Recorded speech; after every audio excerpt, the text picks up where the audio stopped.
I walk in and I see some parents that I know, and I start to walk up to them. And then I see Ethan and he's waving, and a couple of his friends are waving, and I hear my name being said. Do you know what I mean? And so I stand there and I wave at Ethan, and then I hear Andy, Andy, Andy. And I'm like, what is happening? Yeah. And then as I'm walking up the stairs, every student that is in this group is chanting Andy. They watch the podcast. Oh, really? Yes. The kids? The kids, the seventh graders are watching the podcast. Wow. And I'm like, well, tell them to comment. share it. Yeah. Okay.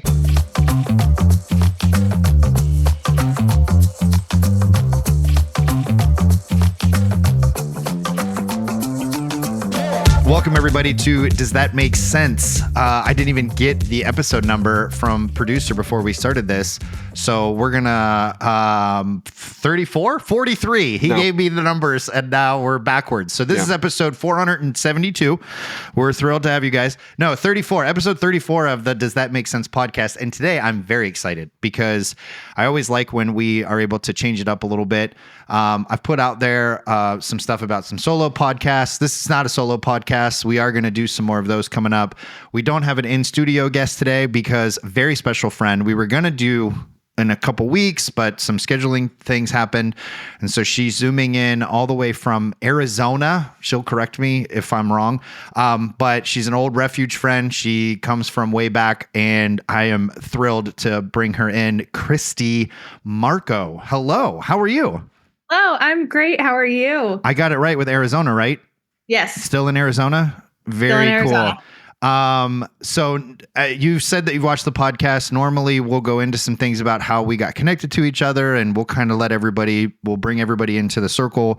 So you're one of the people, the technical term is a Maven. You know everybody. And so I could probably pick anybody in my circle, and there's less than 6 degrees of separation between them and you.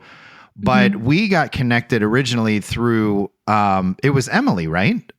Originally, because you also know Lloyd. You went to, I do. You were in the same school as Lloyd, right? For a while? Yes, I was, but I didn't know that I was at the same school as him until we started at Refuge. He was in my sister's class, though. Okay, very cool. And so Emily is the reason why you got connected to Refuge, right? Yes. Okay, so Emily's been on the podcast before. And so you've been friend. How did you get connected to Emily? How did you know her? This is my favorite story because I don't remember anything, and Emily will not let me live it down. That you don't remember. So, yeah, correct. So I met Emily when we were in 4th grade. Okay. Maybe. Wow. We went to the JCC together. We did summer camp. Oh, okay. And I couldn't tell you anything about what we did in camp. So JCC summer camps, and you don't remember a lot, but that's when you first met her. Yes. And then we just kind of fell off. I mean, by the time we finished camp, we were in 6th grade. Nobody has cell phones. Social media wasn't a thing yet. And we just lost touch until celebrate our junior year of high school. Which is at the St. Patrick's Church in Hubbard, which is Catholic. Yes. So just a Jewish history and a Catholic history are a common thread through the relationship of Christy and Emily. Correct. And you went to Ursuline, right? I did. Catholic high school. Yeah. Did you go to like St. Rose? Like I did. Okay. So you were in a Catholic school for the majority of your education. Yes. Okay. I grew up Catholic, born and raised. I was raised in the Catholic faith until I moved away, pretty much. Maybe until college, roughly. Okay, very cool. And so Refuge, so you got this, you connected back with Emily at Celebrate, which is a high school thing generally, right? Mm-hmm. And then it was when and then did you go to YSU for a while? I did all 4 years at YSU. And then when I graduated in 2019, week after I graduated, I drove cross country. And I've been here in Arizona ever since. Yes. And so you worked at Refuge for how many years? Do you remember? I believe it was just my senior year, just that school year. So not quite a full year, but not. Yeah, it was kind of in between there. Yeah. And the Refuge after 2019, when COVID hit, we shut down operations forever, but you had already left at that point, right? Since you were saying 2019, it was the summer of 2019 that you graduated, right? Yes. Mm-hmm. So COVID was a thing. It just hadn't made its way across the Atlantic yet. And so, so you worked for a year, Emily and Lloyd was there. Lloyd's been on the podcast before. He worked all at the same time. And so it's unique to watch those circles clash not clash in a bad way, but like connect to each other. Because Emily didn't know Lloyd except for Refuge, right? Yes. And then you didn't realize that you had the common thread, and you guys knew a lot of the same people because you went to the same school. Right. Yeah. And like I said, he was in my sister's class, and it was funny because I'm like, Ursuline is so small that I thought that I would automatically know who it is, but you were like, oh yeah, he went to Ursuline. Yeah. Are you sure? Did he? I don't, you don't. And Lloyd's not a guy that like just blends into the crowd. Like he stands out because he's taller than everybody. 7 feet tall. I think that's officially what it's listed at. Yes. And perfect teeth also. I can't get over that. I have to bring that up every time. It's not fair. Brandon, the producer who edits the podcast, came up to me and he goes, "I did you a little favor when I was coloring, and made your teeth a little whiter." And I was like, "I don't know why you had to tell me that. You couldn't just let it slide." Thanks a lot though. And then he's like, "I had to be careful though with Lloyd's podcast because any whiter and they would have been shining," or he said something or whatever. And I was like, all right, fine. Like Lloyd doesn't need technical support for his teeth, like I do. So you moved across the country because when you were working at Refuge, you were in a long distance relationship, right? I was. And so when you graduated and, you were like, I'm moving, I found him. So you moved to connect with Bailey. And that's really, that's kind of where the story is. There's obviously more that we're going to get into, but that's how you ended up where you are. And another thing that people may not know is that I had the wonderful privilege of performing the ceremony for you guys to be married, which was super cool. I got to go out. I had never been that far west, so I got to go to Sedona and see all of the beautiful landscape and all the red rocks and all the wonderful things that make up that part of the country. And I do joke a lot about how only a crazy person would do an outdoor wedding in Sedona, Arizona in July. But that's what we did. And it was a blast. And I still look fondly on those pictures because it really was a stunning, like really beautiful ceremony. So, and he is in Arizona because there's a military connection with him, right? Yeah. And so that's why he was there. Yes. He enlisted after he graduated high school.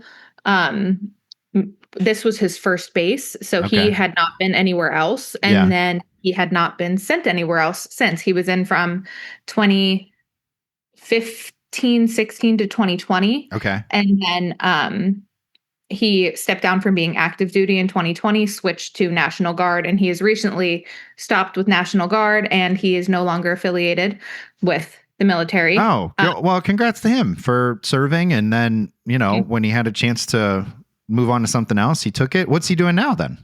Now he is a buyer at, it's called Sargent Aerospace. So he works behind the scenes with supply chain and does all of the fun things that kind of work with like building planes and submarines. Super cool. All the fun. And he was in, I don't know if you said this, I'm sorry. He was in the Army? Air Force. Okay. And so, that makes a lot of sense. Great. Good for him. Good for you. So you've been married for, what is it now? 2, 3? How many years? When did 4? It'll be 4 in June. 4 in June since we were down that way? Yeah. That's crazy. 22. That's insane. It does not feel like that long. No. It really doesn't. Not at all. And so, and you, what are you up to now? Because you were a teacher for a while. Are you still teaching? I'm not. What are you doing now? In this very moment, I'm in the process of becoming a stay-at-home mom. Yay! I graduated grad school for school counseling about 1 week ago. Oh, congratulations. So that's very exciting. I'm finally I finished up my internship at 8 months pregnant, not being able to breathe. And So I finished that, and now I'm taking time off. We'll Yeah. have the baby and then just kind of go from there. Yeah. And I'll go back to counseling when I'm ready, but I don't know when that'll Exactly. be. I don't know how long. Yeah. If you ever have the chance to get to know Christy on a more personal level, the last 30 seconds are very much like your methodology for life. Like, I'm going to do this and then we'll see what comes. And then you see what comes and then you make a decision about what you're going to do about it. And it's not reactionary in a negative way because you're proactively ready to roll with whatever. But you also have this really beautiful free sense of, I can only control so much. So we're going to control what we can. We're going to see what happens after that. And then we're going to collaborate and make a plan again and then go from there. Yeah. And it doesn't always make a lot of sense. And I know some people who would absolutely, their brains would fritz out over that style. But it works, like there's a certain freedom that comes with just kind of letting, riding the wave instead of trying to control it, Yeah. Seems like it would alleviate some stress. So 8 months pregnant right now. I'm 30. I'll be 35 weeks on Friday. So there's a legitimate possibility this podcast could end because you go into labor. Correct.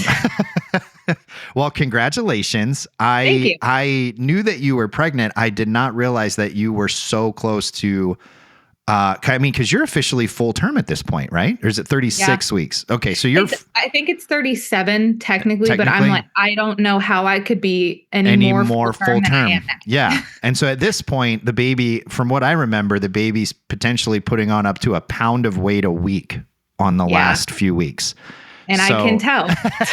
Well, let me say this, and you're never supposed to comment on the appearance of a woman, but you look fantastic.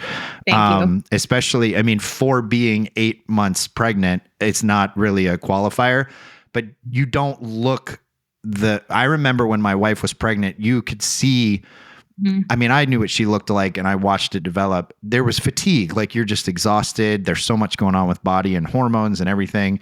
And just to look at you, if you were to say, hey, do I look any more tired than I've ever looked? I'd be like, absolutely not. So take that for what it is.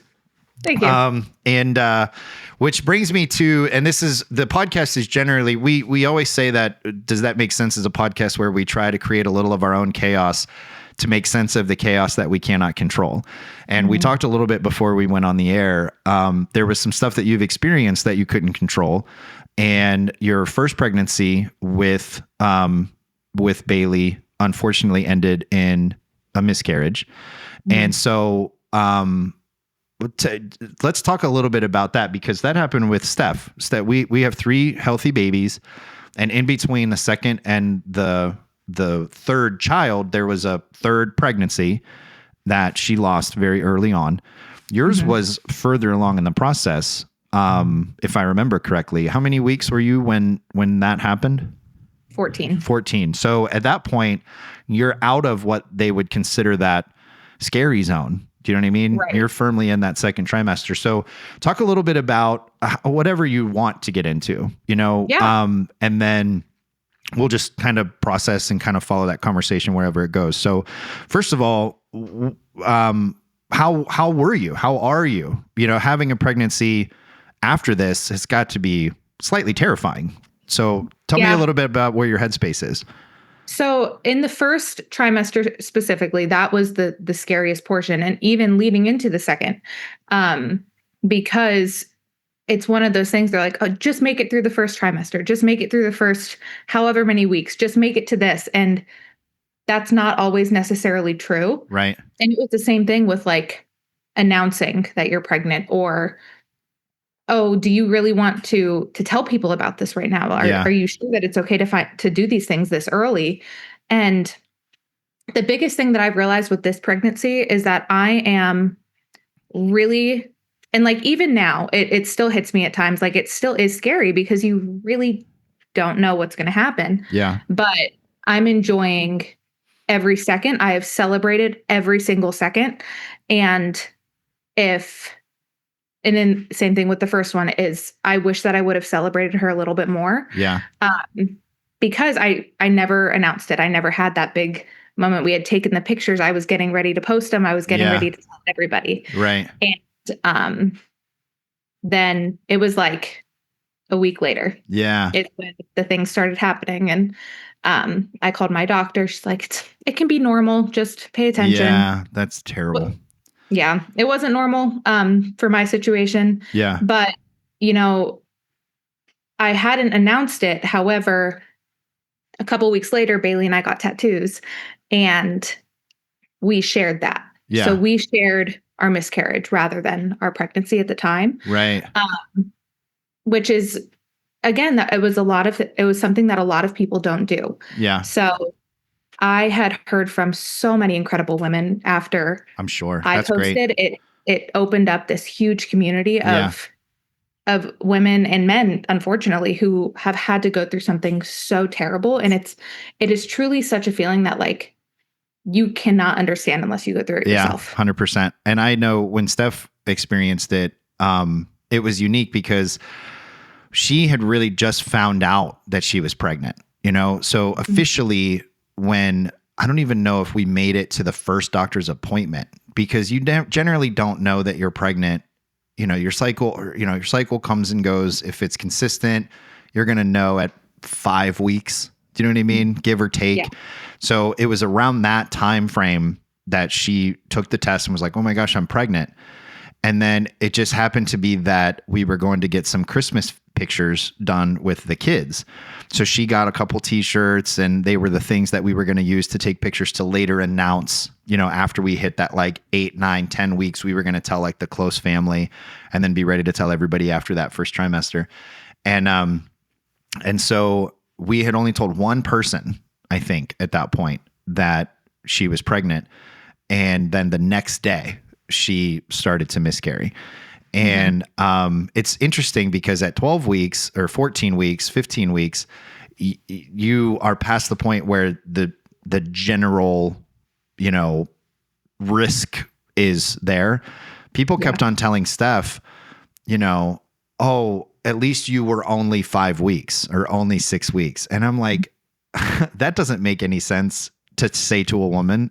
And I know their motive was to try to be like, you really barely knew. You know what I mean? Like a week earlier or waiting a week to take a test, you wouldn't have even known, except you have to go through the process of miscarrying. You're going to know. Do you know what I mean? Yeah. And so it does open up a unique thing. And for Steph, it was interesting because she had been pregnant 2 times before. And so she knew what her body was doing. She knew, it wasn't like she hadn't experienced 9 months of pregnancy and this was happening. Not that that changes the grief of it, but it's a different type of situation. It's a different perspective. And I love what you said about, and the reason why I was relieved, I guess would be the word, that you were okay to talk about this is, like we said before we started recording, is that it doesn't get talked about enough, but it happens. I mean, statistically, it happens 1 out of every 4 pregnancies. I mean, it is so common, and yet it never, for whatever reason, it doesn't get talked about because we don't like talking about uncomfortable things. We don't like talking about things that don't make sense. And so, to experience it, you said it, is literally the only way to know what it means. Yeah. I love what you said about sharing. You didn't get a chance to share the pregnancy, so you shared the grief. Is really beautiful because that's, I think, what makes healthy relationships and love that magical, mystical thing that everybody really pursues, is that you don't just get the opportunity to share the things that work. You have someone that can share the weight of the grief when it comes. Yeah. And so what are the tattoos? What did you get? Do you mind sharing what they are? What are they? Not problem. So. Oh, okay. Little hummingbirds. Yeah. Beautiful. We got them in 2 different styles. Bailey's is in a different location. His is up on his right arm. Okay. And shortly after the miscarriage, we noticed we had seen so many hummingbirds in our backyard. Aww. And it just became a comfort. Yeah. Like, it's like the hope. It's like a hope symbol for you. Yeah. Yeah. I love it. it's a way that we celebrate her. We remember her every single day. And we had known, she was a girl. We had known all of these things. And that goes back to why we did share it, is because I didn't want to just forget about it. I didn't want to just say, it happened and that was that. It was deserved to be celebrated just as much as my current pregnancy. She deserved to be celebrated in every possible way. Yeah.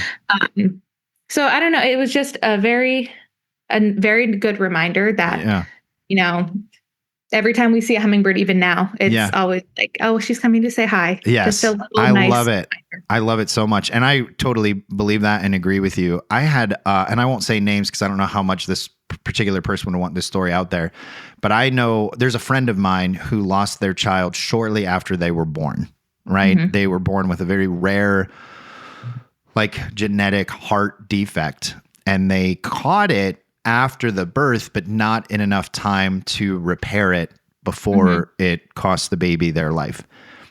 Super tragic. It's, one of those benchmarks things. I think it was the second of this individual had 3 children total before they were done having children. And this particular child was the second. And one day I asked them, I said, I didn't have kids yet. And I asked them and I said, how are you standing upright? Like that. I mean, I didn't know how to ask the question I was going to ask, but I could not fathom somebody just continuing to function when something like that happened. And they said that they knew their child and that they were relieved and pleased to know that God chose them to love the child and to take care of the child while they were in the womb. Mm-hmm. And it was this unique, the way that she described it is she's like, no one else got to experience the child, which is tragic, but I did for 9 months.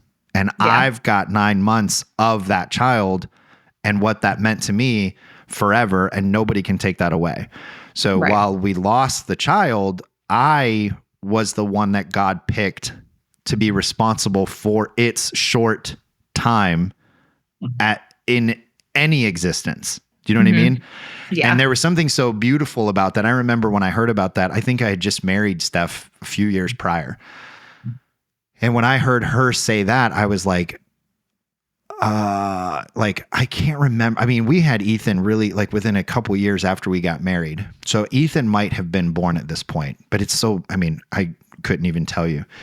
But I just remember just being blown away by this perspective of this woman. She could have been angry at God. She could have blamed everybody. She could have made every decision. She could have lived a life full of anger and frustration and blame. And instead, her perspective was this child it never took a breath, but it was alive. And it was alive in me, and I was the one who got picked to take care of it. And that's beautiful. And so, I mean, a similar thing for you is for the 15 weeks that, did you have a name picked out? We didn't. Not officially. So baby girl was, you were the one to take care of her for that time frame. And there's this stuff that happens with, I don't know if this happened with you, but I know that with other women that I've spoken with and that Steph has spoken with, is that there's always this nagging feeling of what did I do? Do you know what I mean? And it's possible that a woman could do something that could make it more difficult for a baby's, gestation to be viable. There's definitely biological things that they could do. I know you, so I know that that's not something that happened. And so there is a sense where a woman could technically actually be responsible for the baby not surviving. But when they're not, there's nothing that they did that does cause that. There's still that weight of, oh my God, what did I do? You know what I mean? Yeah. And I love this concept, this idea of, no, you didn't do anything. You were actually the one who got to know it, to experience baby girl, to experience baby boy, to experience the child for the short time that they existed at all. And there's something really beautiful about that. And I'm sure that doesn't make sense to anybody who has never experienced this or even has experienced it and hasn't been able to really properly process it. But it needs to be talked about more. It has to be I know a friend of my wife's who they had a child that was stillborn, and they became a counselor. They're a huge advocate for infant and child loss and pregnancy loss now. Huge advocate for organ donation because their child was developed enough that some of its organs were able to be harvested to provide life for others. You know what I mean? I mean, that's heroic, you know? Yeah. And that's incredible. And so it's this amazing, I can't imagine. I don't know that I would be willing to do that, you know, and be like, no, I don't care. They don't deserve it. You know what I mean? I don't know how I would respond, but for them to donate that is, I don't know, life. I don't know. I don't want to be too philosophical or Hollywood, but life, like we're resilient people. And if you can choose that you want to just keep going, you'll find a way to, you know? Yeah. Did the school counseling, did the counseling side of the school, because you were a teacher long before any of this happened. Did the counseling component have any, I don't know what I want to say. Did you shift gears into the school counseling thing as a result of anything that happened to you, or was this a direction you were going anyway? Because I mean, you're not going to be dealing with a lot of hopefully you're not going to be dealing with a lot of students experiencing pregnancy loss, but you know, mental health is a major component. Yes. You know, for all of it. It wasn't originally, you know, a thought at all. I was probably a year into maybe 2 into my counseling program. Okay. And my degree is school counseling, right? Specifically. However, after we had our miscarriage, I went through a very large moment that I'm still currently really thinking about, of adding clinical mental health as well. Yeah. And if I wasn't so pregnant right now, that would be a stronger consideration. But I know that there's not that many classes that it would take to turn that into it. Yeah. Yeah. So it's something that I will definitely consider moving forward, because it's just like an urge to, like I said, it brought out a big community in people. Yeah. And I know that being somebody who went through it personally, you're able to connect more with people who also went through it personally. So I started counseling afterwards, not me personally. I started going to a counselor for my own sanity. Yeah. And it's just having somebody to talk to who not only can listen or sympathize, but genuinely empathize. Yeah. I feel like that make a really big difference as well. And there's a biological component to grief that I think education and understanding the science of the brain and how our mental health affects our physical health.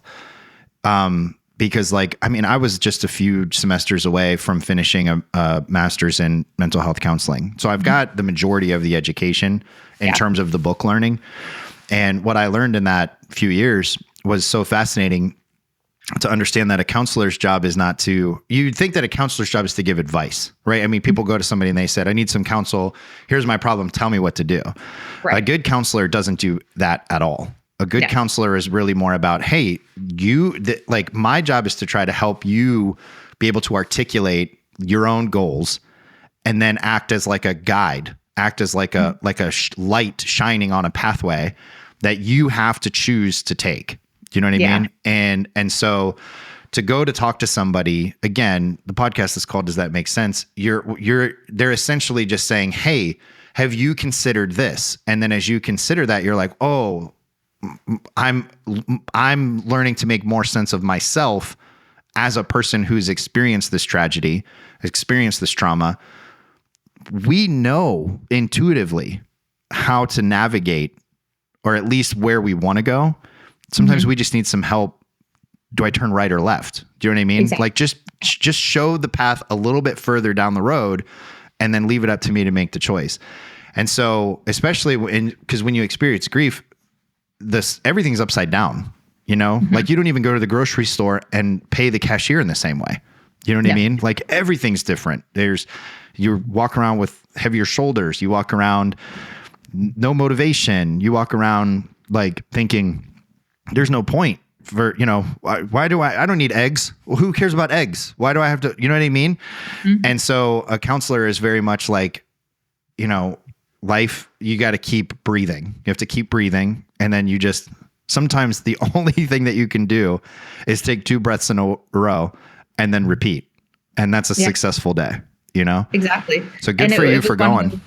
Thank you. Yeah. It was one of those situations where for a little bit I was angry because I'm like, I have to go through this. Bailey has to go through this, but you're telling me that we have to go out in public and interact with people who don't know and couldn't care less about what's going on. And that it was unfair to put that onto other people, but that's just where your mind goes, is you genuinely have no sense in anything else. And people wanted to come visit and check in. And I'm like, no, like I need to go through this with Bailey and with Bailey alone. And I appreciated all of the support, but like, I was just so,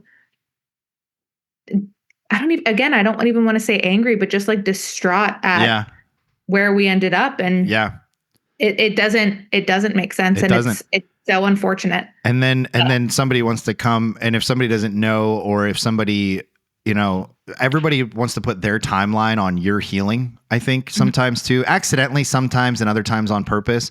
Cause I'll admit that there's sometimes in my head, I'll think, there's no timeline for overcoming grief, but you want, especially as a person who provides counsel to people, as I sometimes do, you just want to see like those breaths repeating. You want to see that there's at least a sense of like the right now, the only goal is to just get through the next 2 minutes. Do you know what I mean? Yeah. We're not going to try to get through the next hour. We're not going to try to get through the next day. We're not going to figure out what's next.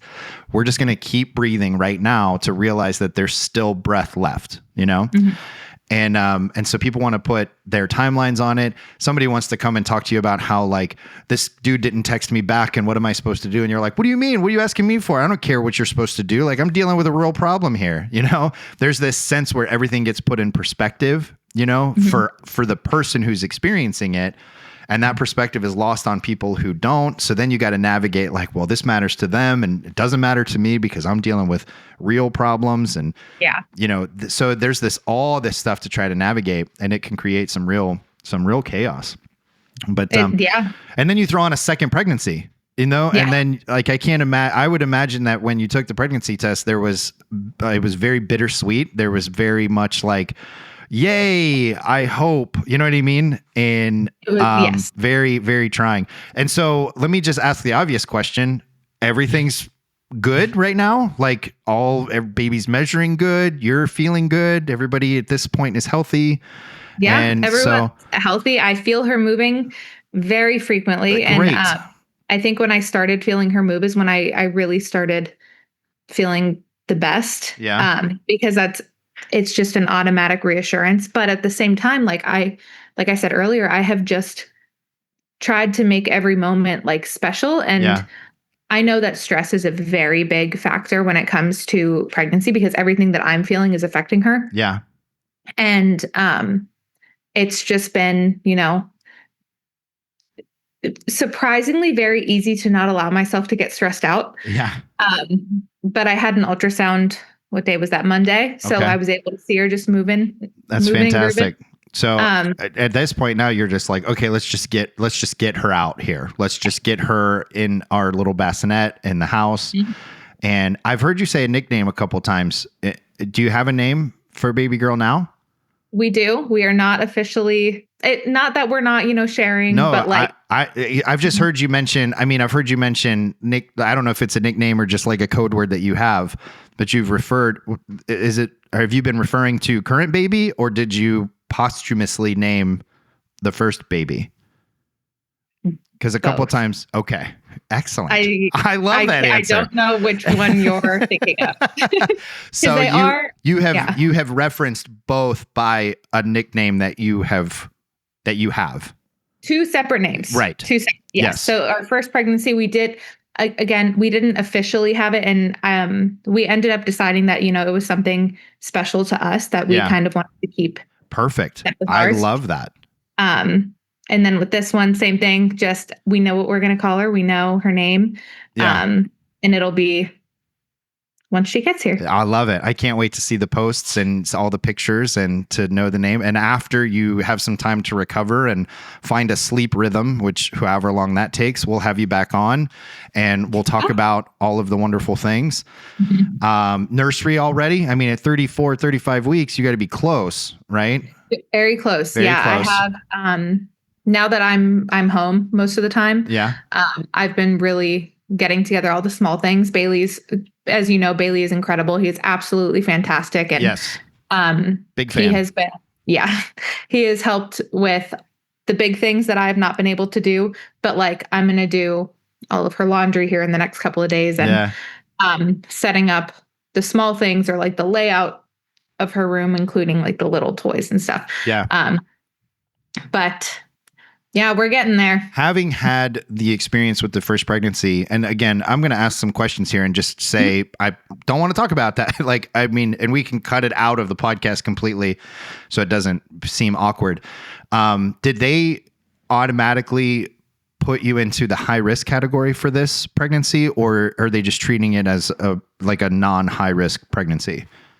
Yes, I am high risk, but not for having a previous miscarriage. It was with what's going on with my leg. Right. Because you've always, and there's always been a medical, condition is too big of a word, but you have experienced, you've experienced the need for medical intervention for several years just because of various things that happen biologically. And so they consider that because it's like it's a clotting thing. Like there was something I remember because I visited you were experiencing some stuff and I popped in at the hospital and your mom was so sweet because she's like, oh my gosh, like, what are you like, this is the first time I'm meeting you or whatever, because I said, well, she works at Refuge and this is what we do, Yeah. And, it was so that it's called a venous malformation. Right. And, that goes throughout my entire leg. But it is a very high clotting factor. So, okay. When I was in college, a blood clot traveled, had a heart attack. I'm good. It's Emily's favorite story to tell. She says, I'm good. I didn't know that you had a full-blown heart attack because of that. I mean, I'm sure that I have heard this story before, but it got lost in the chaos. So because of a previous history of it was a pulmonary embolism. So because of that, they have me on Lovenox injections twice a day. Okay. And I'm considered high risk, but like because the pregnancy has gone so smooth, it's not anything, super crazy. I have a scheduled C-section rather than. I was actually going to ask that question next was because of that, do they already have like a day, which is kind of nice though, because then you're just kind of like, I'm going to the hospital, get the go bag. That's the way it was when Steph was pregnant with Ethan. She was maybe 2 weeks away from full term, or not full term, from 40 weeks. Yeah. And so the doctor was going out of town. The doctor that she had through the entire pregnancy, the OBGYN was going out of town. And she says, I'm going to schedule you for the very first like Tuesday, Thursday after I'm back, Tuesday, Wednesday after I'm back. Right. And so at that appointment, they hook everything up and they say, hey, the baby's heart rate is a little high, so let's go do a non-stress test. Right. And so we went to the hospital. We went to breakfast after that. And then we went to the hospital, and at the hospital, they hooked her up to the non-stress test machine, and they noticed that anytime that she had any movement or any sort of small contractions, that Ethan's heart rate would go way up. Right. And so they were like, let's go ahead and get you just some images because we want to see how the blood's flowing and all this kind of stuff. So we go to that, they wheel her back. And at this point, we're just like, all right, they're going to do all this stuff just for us to go home and wait a week and then come back and blah, blah, blah. Well, you can probably already guess where the story's going. We go to this doctor and he's like, this baby's fully baked. Let's not wait. Let's just get him out now, because why risk anything happening in the next 4 days when all that's going to happen is he's going to put on half a pound. He's fully healthy. He's fully ready to come out. And so Steph's like, that's not my, like, what doctor am I going to have? So she literally met the doctor who delivered her baby when literally seconds before she started pushing, because they gave her all the Pitocin and all the stuff that they give to induce labor. And then, so it was after that he became her OBGYN from that point on, because the original one ended up selling her practice here and moving, to a different part of the country or state or whatever it was. And she was great. Like, we would have loved having her, but this second one was also fantastic, was great through the process when she lost that third pregnancy, was very comforting, very empathic, very much present for that. But it was weird because we're literally like, hello, this is my name. And he's like, I'm Dr. Such and such. Looks like we're having a baby. And then as a husband, you're like, there's my wife. You know what I mean? Like, they're literally everything, take care of my kid. And when Ethan was born, he got stuck in Steph's pelvic floor. And so they had to do the little suction cup thing where they do a suction cup and then they just move the head to where it needs to be. And then when she contracts and pushes, everything's fine. Well, something can happen called a pop off. Have I told you this story before? I can't remember. So. Something can happen where it's a pop off where the suction seal breaks and the little cup pops off. Right. And this is a gross story. Apologies, trigger warning, I don't know, maybe. And so, but they said usually what happens is we'll try 2 times. And if we feel like a third time is going to be too much stress on the baby, we punt on this and then we go C-section. And I'm like, oh my gosh, like he's literally crowning. Like this would be an absolutely insane process. So they do the first time and he's like, everything's okay. Like we're going to do one more time. Right. And then you see the nurse take this little pump. He puts the suction cup on. She takes this little pump. You can see the pressure thing move up to make sure the seal is perfect. And then he goes and moves and then it pops off. And then this is gross. Again, sorry. But there was this tiny little drop of blood because it's happening, and it flies up in slow motion and lands right on my glasses that I'm wearing. Right. And I swear to you, I thought he pulled my baby's head off. Like I was like, I said, I thought that he was going to be like trying to hide a suction cup with a decapitated head hanging off of it. That's really too much information. But in the stress of not having any clue what's going on as a father, that's what I thought happened. And he goes, we're good. Baby says right where I need it. This next push is going to be the last one, Steph. Let's get it done, And I lean in like I'm like going to war, right?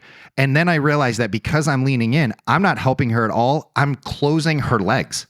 Like I'm making it harder for her to push. And so the nurse graciously is like, take a step back, sweetie. She was so kind. You know what I mean? I'm literally, Steph has to be legs. Oh, I mean, we could just be honest here. And I'm in there like pushing them together because I'm like, breathe, babe. And I'm like sweating on. I'm like, I'm not helping. This process is ridiculous.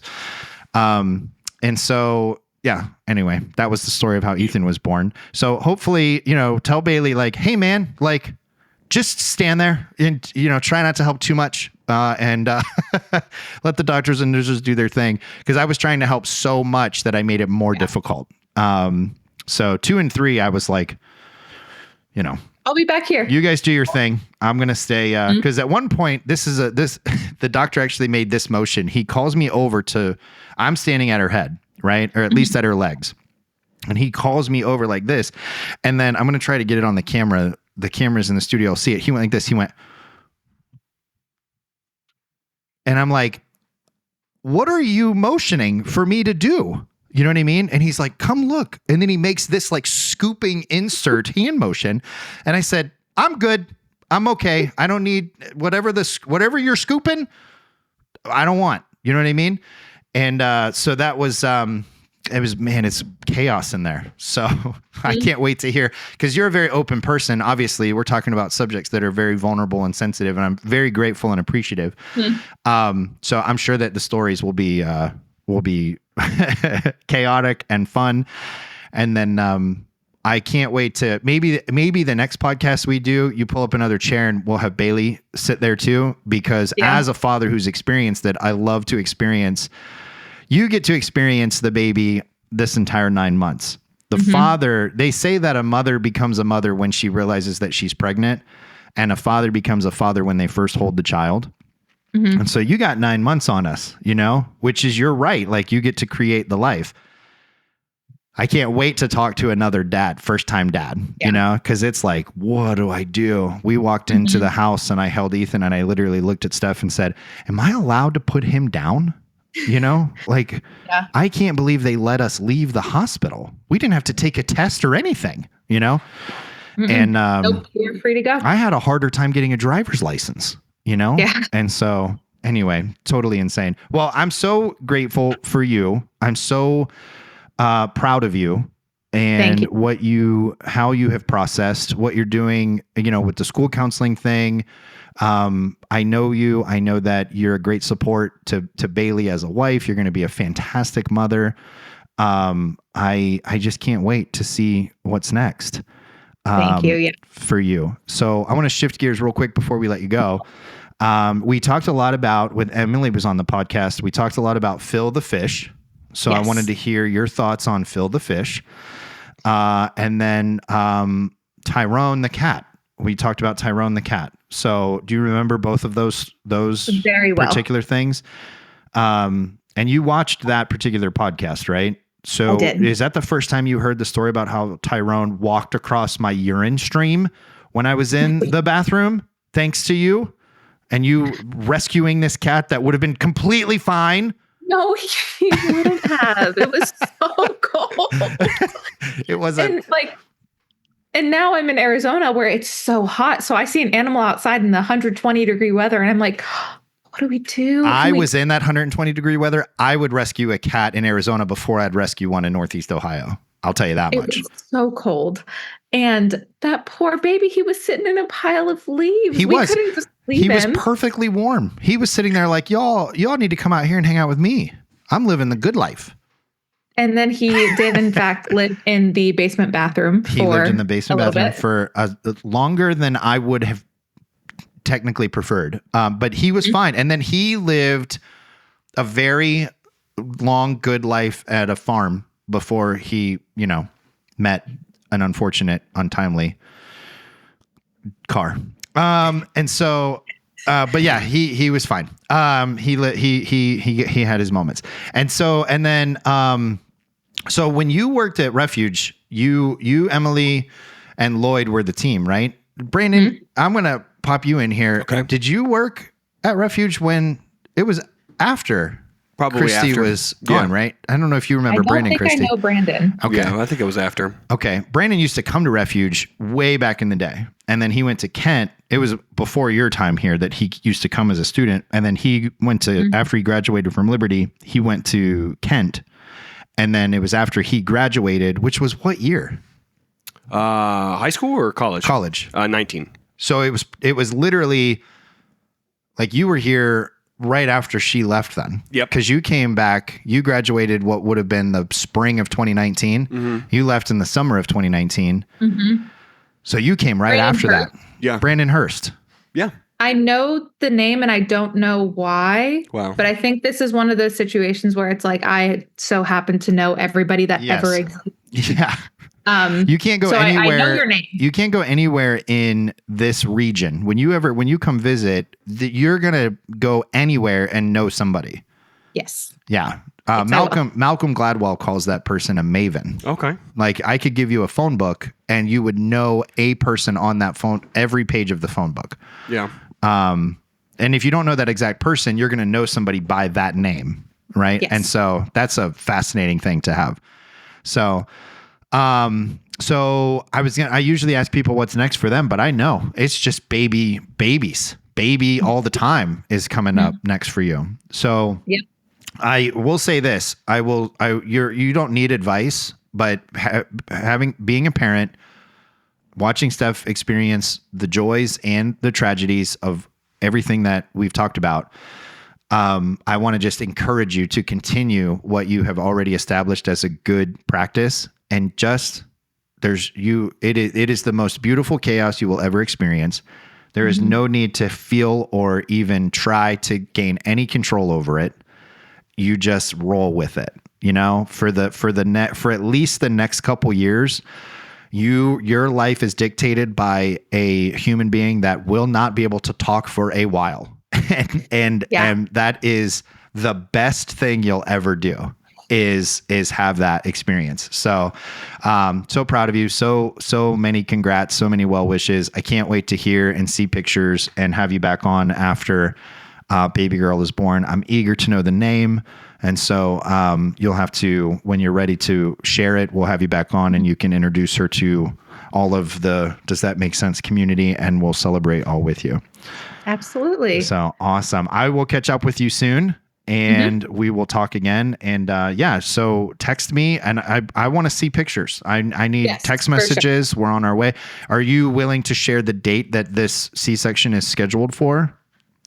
Not yet. Okay. You hang on to that. I will share with you, but I'm trying to avoid any unnecessary chaos. I love it. And so when you are ready to let me know any information, you let me know, and I will just be happy to celebrate privately. And then when you're ready to make any information public, you let me know, and we'll come celebrate all together. Perfect. Awesome. Christy, love you so much. Thanks so much for taking some time. Love you. Thank you so much. Take care. Bye-bye. Wow. Cool. Wow. Christy's she's good people. I'm wondering if there was ever any kind of crossover where we actually met her because she stopped by, maybe. There has to have been. I feel like there might have been at some point. There has to have been. You can't see what I see on here. She has glasses. Okay, I think I didn't meet her once. She's a tall lady. Okay. Like abnormally tall for a woman. Okay, so you know what I mean? Like 5'9" tall? Yeah, she's 5'6". Okay. Do you know what I mean? Yeah. And she walks on stilts all the time. Mm-hmm. And I love when people know me and I don't know them. You know what I mean? They're like, Brandon Jacob Hurst? I wish so much that I were the Maven type of person. Yeah. And I use that term like everybody knows what it is. People don't. Mm-hmm. But it's somebody who knows everybody. Yeah, I always call it just someone you can't take anywhere. Can't take you freaking anywhere. Can't take you freaking anywhere. That's Durgy. You can't take Durgy anywhere. And so I'm not gonna show you my phone right now, but she just texted me the name and the date, and I'm glad that I know that, and no one else does. Not no one else, but she didn't share it with you guys. That's okay. I'm in the club. No, Christy. Speaking of in the club, I have a great video for you. We're going to switch gears. We got some reaction videos. Can I tell you a story real quick? Yes, you can. Before we do this? Yeah. Okay. So it has to do with the podcast, and this is crazy. Okay. So today, now again, everybody knows that we're recording a couple weeks out. This is going to air in a couple weeks, few weeks, dates, are predetermined. Mm-hmm. And so I went to my son had a science expo today where there was like a guy who does like traveling science shows came to his school. Nice. So Ethan is in accelerated math and science. So he's doing 8th grade math and science, even though he's a 7th grade student. So I went today, they did this thing where the accelerated science students could participate. I don't know if it's like a reward or I don't know, but they invited parents. So you had to RSVP. My one kid's home sick right now. Emerson's fighting a fever. She's doing okay, but we kept her home from school. So Steph was home. Mm-hmm. So I went and I walk in the room and I'm one of the last parents to get there, right? They open the doors at 12:45. The science show starts at 1. I get there at like 12:55. Yeah. I walk in and I see some parents that I know and I start to walk up to them. And then I see Ethan and he's waving and a couple of his friends are waving and I hear my name being said. Mm-hmm. Do you know what I mean? Mm-hmm. And so I stand there and I wave at Ethan and then I hear Andy. And I'm like, what is happening? Yeah. And then as I'm walking up the stairs, every student that is in this group is chanting Andy. And I'm like, I've only met maybe 4 of these students because Ethan will come out of when he's getting picked up or he's done prep bowl. So I've met them. Yeah. They watch the podcast. Oh, really? Yes. The kids? The 7th graders are watching the podcast. Wow. And I'm like, well, tell them to comment. Share it. Yeah. Okay. Jeez. And so I'm like, why? I mean, it's fine. I'm grateful. Yeah. But it's not exactly that it's like, I know what a 7th grader wants to hear on a podcast. No. That's not the top. I mean, there's nothing inappropriate. Well, necessarily. We definitely don't cater to that audience. I mean, it's not designed for it. Do you know what I mean? And I don't want them to not pay attention. Yeah. Like I'm grateful and I spend a lot of my professional career talking to young people. Right. So it's not like, but so one of the parents was like, I wish I had that introduction. I said, that's the most excited anybody's ever been when I've walked in a room. Yeah. Yeah. You know, because it was at Prep Bowl that one of them said, oh, your podcast is cool. And I'm like, what? Yeah. So shout out to Ethan's 7th and 8th grade friends. Yeah. If you made it 59 minutes into this one, good for you. Yeah.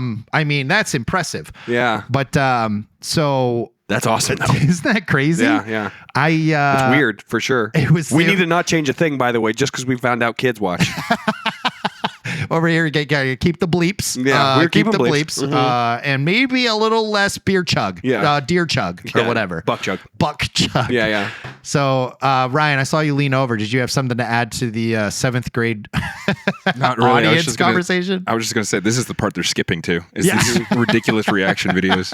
What if? That's so funny. Yeah. And so I said we need to open up with them sometimes, or at least open up with one or two of them just to see what happens. It made it. I'm like, why are they chanting my name? You know what I mean? And then How many of them were there? I mean, there wasn't like a ton. I mean, it's an accelerated science class for 7th grade students, and so there was maybe 30 kids. Okay. Do you know what I mean? Yeah. So it's not like the smallest group, but it's also not like That's a full class, the entire 7th grade. Yeah. I mean, the 7th grade's made of probably 140 students, and they've broken up into classrooms or however they do it. Yeah. So, I mean, Hubbard Middle School. Well, we found out where our 30 viewers are. Yeah. And we found out why they're not commenting. They don't know how to spell. Yeah. I'm kidding, guys. You're accelerated in all your No, classes. you know so what? good They for don't you. know how to spell. Prove it. Yeah, prove it by commenting, what you learned in the science thing today. Yeah. Anyway, thanks for if you are watching, thank you. Yeah. And tell your mom and dad. Very cool. So that was funny. So we got some reaction videos before we wrap for You the said day. something about a club, which was just a perfect transition to this one. You and I actually ruined might it. have seen this. No, you didn't Okay. ruin it because that was a pertinent story. We needed to tell that one. You might have seen this one. This is old but gold, but I'm just going to play it without saying anything. I named it Club to Death because that's the name of the song that plays. Okay. We actually might get struck because of the song. Because of the song. But you'll hear a little bit of it, and then everyone knows what it is if I have to cut it. Whoa.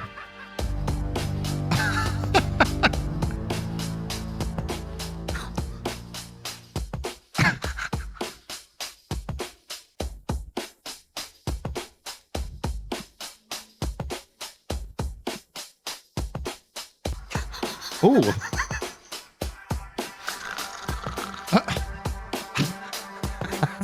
I want to know where he gets his energy. I was thinking the same thing. Oh, there you go. Oh. Pratfall took a bullet. Look, there's no. Oh, he getting beat up. He lost that fight. No, he didn't. He's getting back up. Oh, he's back up. You Yeah. get knocked down, you get back up again. Oh.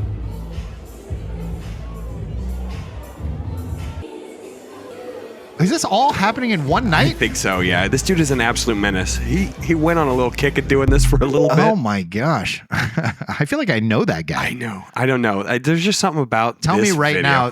now that that's not a grown-up version of some kids who used to come to Refuge. Oh, 1,000%. I it is. mean, I could probably name 11 kids that I would not be surprised if this is how they spend their Friday nights. I think what's awesome about this is that this is a guy who clearly refused to ever grow up. So that's probably why he reminds you of a refuge kid. And he's just being he's doing a bit I can't even wrap my head around, but Also, I kind of love it. I know that he's just got a phone and he's recording, but who lit this? Yeah, I know it does. You know what I mean? I mean, he's Like- at a club. It looks like they got a stairs in the background, by the Well, way. and they got a stairs, and they recruited some supplemental actors for this. Yeah, they did that one. Yeah, look this at him guy. staring. Yeah, he's like, He can't do it the same way. That's the main guy's whole bit where he'll come at the camera like that, like this. So he had that guy try to do it, but he didn't even get anywhere he didn't get it right. You need the little hair shake, and you need know? the lifted eyebrow. Yeah, it was. Can't even stop on it. It happens so fast. Oh my goodness! Anyway, just looks like the absolute worst guy in the club by far. Is he on a stage? this Like point he's he the is. kind of guy that's like you can smell his cologne 4 yeah. minutes before he gets to the room. Do you know what I mean? Yeah. That's that guy. He kind of is doing a Dwayne the Rock Johnson face there, isn't Yeah, he? a little bit. can see Yeah. it. A little Listen, I skinnier. can't hate too much because if you can rock an Under Armour dry fit skin tight that way, I mean, I'm not mad about it. Also, if you could do these judo I kicks. mean, they are legitimately like impressive. There was one though that he fell and played it off. I wonder if he was doing those ones on purpose. He did it a couple times. It looked like that it was one, I kind think, of that a one's part on of the purpose. plan. There was a different one earlier. He hits kind of hard though. Yeah. There was one that he did earlier. Yeah. Anyway, that one, this one right here, he lands this one and he keeps going. He didn't mean that was No. on accident. Yeah, but look, plays it off. Look, Yep, he does.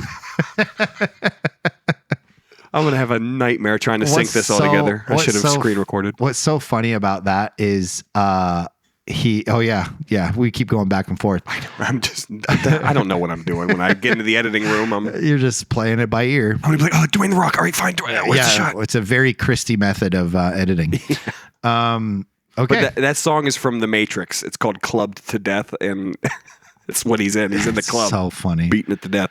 All right, this one's a absolute banger. Okay, hit me with it. Joker bust down. You can't do that. Oh, you can't wear that. God forbid. God forbid. A white boy get a little bit of motion. The music Everybody loses their minds. You see, this is how crazy Batman's made Gotham. And it changes. Starting tonight, I will be wearing the silky with the bust down AP. Louis V loafers. And this ain't Mosinite. Believe me, I'm a man of my word.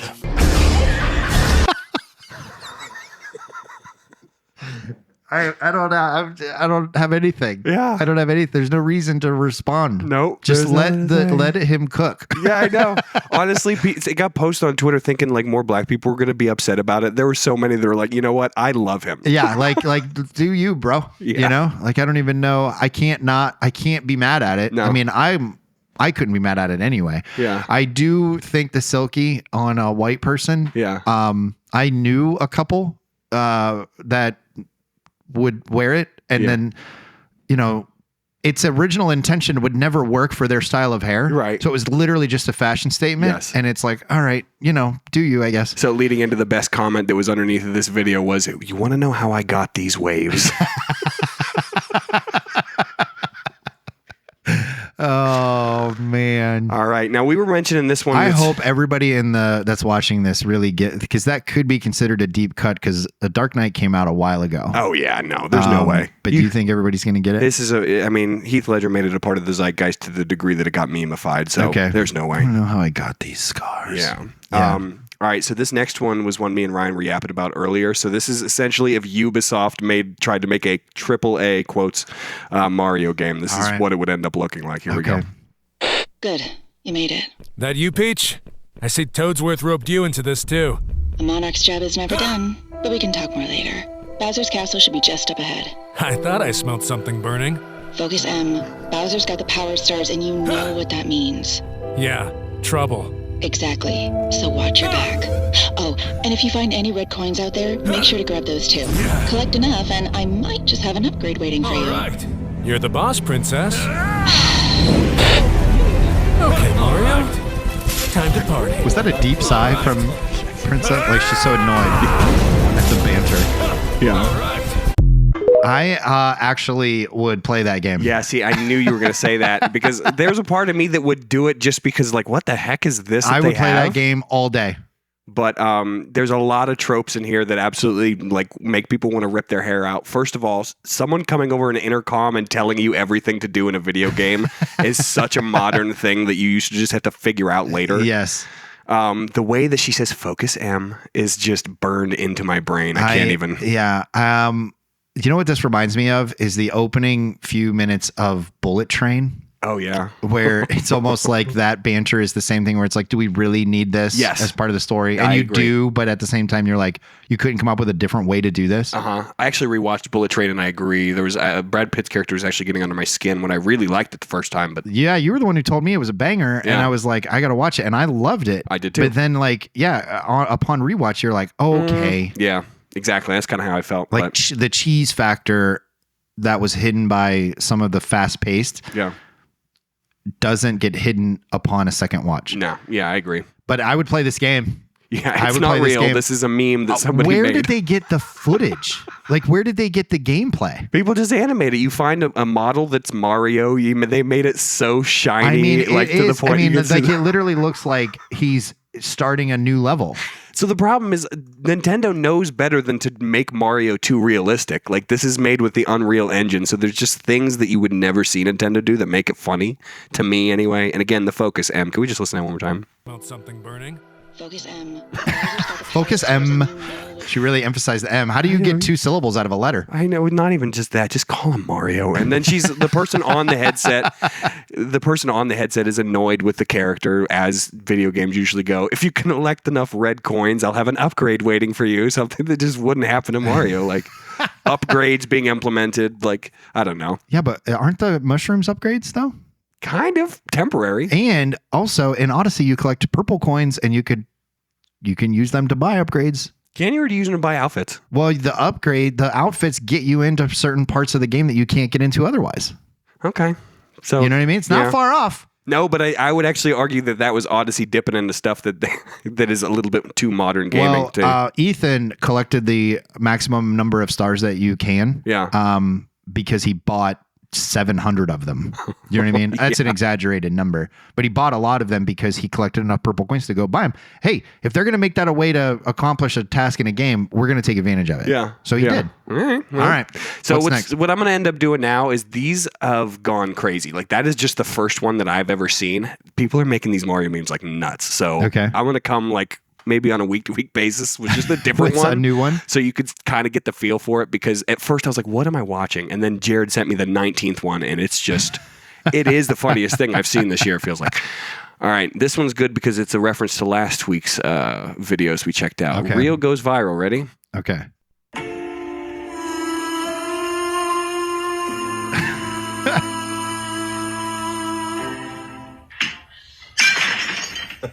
That's pretty good.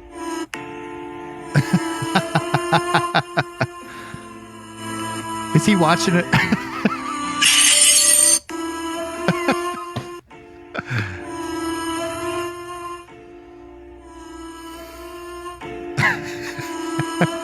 Why is this so accurate? He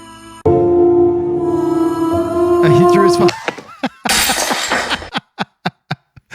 Oh man! And here I am thinking that was original when I showed you last week. I was like, that's a funny one. Turns out it's something. It's just a whole trend everywhere. I know. What's Trends. really bad about it is after last week when we watched those, my FYP had them. Oh, really? And they were different than the one you showed me. Really? I don't know how algorithms are weird. The one I saw wasn't even included in that little thing either. The one we showed last week. It's really strange. It's the music is why. Someone used that music to do it once, and then everyone else realized that they could just as easily start a video based off the music in that one. The only thing and I have found certain videos that I saw and I wanted to go back to by searching the music. Yeah. Because, but then if it's a month after, there's 1,000 videos that use the same music that have come out since then. So you got to scroll forever.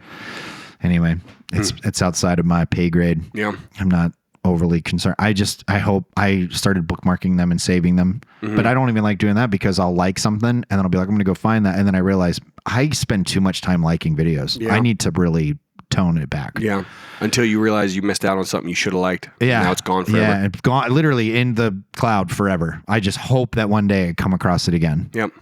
So I started, also in the last couple of days and weeks, speaking of social media, really grateful for people. Like people are starting to engage some of the stuff. We're posting a little more frequently, a lot of engagement. So keep it up. You know, we're going to do polls and questions, and I want to hear, I mean, there's, we joke about it and we know that these things take a lot of time to kind of take, you know what I mean? And so we're hoping that the numbers go up and that there's more viewers and watchers and listeners and all that fun stuff. But tell us what you want out of this. We have our ideas and we're going to do them. And, just because you tell us what you like doesn't mean we're going to do it. Yeah. But we like the ideas. We like to engage. We like to, we want to like appeal to the audience. So let us know. It's at DTMS .podcast. And then mine is, my Instagram is Denen. The TikTok is _ Denen. And then at Studios Replay is the YouTube. You can also see clips of the show at DTMS Podcast on YouTube. So we'll put all that stuff in the description. But today